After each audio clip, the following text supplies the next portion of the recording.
আমি তো হুমকির মধ্যে আছি, অনেক আগ থেকে আছি। আমরা শুনেছি যে গুলিস্তানে হলো হকি স্টিক এবং স্ট্যাম্প আর পাওয়া যাচ্ছে না। এক দোকানদার জানিয়েছে ভাই এত বিক্রি বেড়েছে। আমি বললাম ভাই কেন? কয় যে ইলেকশন আসতেছে, কেন্দ্র দখলের জন্য এগুলো বিক্রি বেড়ে গিয়েছে। তো আমরা আশা করব যে কেন্দ্র দখল করার কেউ প্রচেষ্টা করবে না, আমরা এটা সমুচিত জবাব দিব। এবং আমাদের উপরে যদি হামলা হয় তাহলে আমরা এটা সমুচিত জবাব দেব। এবং আমি বলে দিয়েছি আমি এক আল্লাহ ছাড়া কাউকে ভয় করি না। ফলত আপনি যদি হামলা করেন আপনাকে প্রতিরোধের শিকার হতে হবে। এবং আমাকে শেখ হাসিনা একটা ভুল করেছিল, জেলে নিয়েছিল, রিমান্ডে নিয়েছিল। ওয়ালটন বিএলডিসি ফ্যান, খরচ বাঁচে 65% পর্যন্ত। ওয়ালটন বিএলডিসি ফ্যান ছড়ায় স্বস্তির সবুজ হাওয়া। তো ওই একই ভুল যদি কেউ করে, উনি যে খুব লাইফে নিস্তার পেয়ে যাবে এটা আমি আশা করি না। আমি এটার ইনশাল্লাহ, আমরা রাজপথে আছি, আমরা গণতন্ত্রের প্রতি শ্রদ্ধা পোষণ করেছি, এই জন্য ইলেকশনে অংশগ্রহণ করতেছি। 12 তারিখে আমরা মনে করি ব্যালটের মাধ্যমে একটা গণতান্ত্রিক পরিবেশের মধ্যে যাচ্ছি। কেউ যদি আমাদেরকে অগণতান্ত্রিক পদ্ধতিতে লড়াইয়ের আহ্বান জানায়, আমরা যে লড়াই করেছিলাম এটা তাদের সাথে প্রমাণ রয়েছে। তো এই জন্য আমি আগেও বলেছি যে আমরা সুস্থ সুন্দরভাবে গণতন্ত্রের পথে যেতে চাই। আমি আমার ওই ভাইদেরকে আহ্বান জানাবো, আপনারা গণতন্ত্রের পথে আসুন। ওসমান হাদি ভাইয়ের উপরে হলো ময়লা নিক্ষেপ করেছিল এজিবি কলোনিতে, আমার উপরে ডিম নিক্ষেপ করেছিল, ময়লা পানি নিক্ষেপ করেছিল। তো যখন আমরা ইলেকশন কমিশনকে জানিয়েছিলাম, তারা এগুলোর বিরুদ্ধে ব্যবস্থা নেয়নি।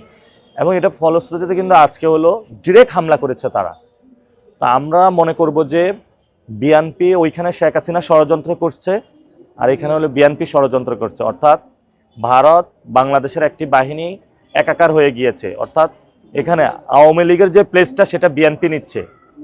অর্থাৎ আগের যে সিস্টেমটা রয়েছে সেই সিস্টেমে শেখ হাসিনা চলে গিয়েছে, সেই সিস্টেমে এখন বিএনপি আসতেছে। তো আমরা তাদেরকে আহ্বান জানাবো যে গণ অভ্যুত্থানের কমিটমেন্ট এটা ছিল না, সার্বভৌমত্বের কমিটমেন্ট এটা ছিল না। আমরা ওনাদেরকে আহ্বান জানাবো যে প্লিজ আপনারা হামলা করবেন না, গণতন্ত্রের প্রতি শ্রদ্ধা করবেন।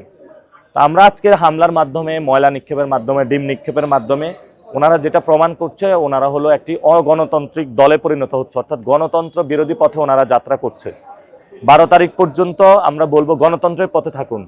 শহীদ জিয়াউর রহমান বহুদলীয় গণতন্ত্রের কথা বলেছিলেন, এবং খালেদা জিয়া গণতন্ত্রের পক্ষে লড়াই করতে করতে হসপিটালে মৃত্যুবরণ করেছেন, জীবনে কারোর সাথে আঘাত করেন নাই। আমরা ওনাদেরকে আহ্বান জানাবো, খালেদা জিয়া যেভাবে হলো গণতন্ত্রের পথে ছিলেন, শহীদ জিয়া যেভাবে গণতন্ত্রের পথে ছিলেন, আপনারা সে পথে থাকবেন। আজকে আমাদের সাথে এখানে এনসিপির নেতাকর্মীরা রয়েছে, বিশেষ করে বাংলাদেশ জামায়াতে ইসলামের ঢাকা মহানগরী দক্ষিণের যে শাহবাগ থানা রয়েছে, শাহবাগ থানার সম্মানিত আমির আছেন, সেক্রেটারি জেনারেল আছেন। ওনাদের সাথে আমাদের খুব ভালো ক্যাম্পেইন হচ্ছে। ওনারা আমাদের কাছে টাকাও চায় না, এবং হলো সবাই আমরা একটা হৃদ্যতাপূর্ণ 10 দলীয় জোট সবার সহযোগিতার মাধ্যমে যাচ্ছি।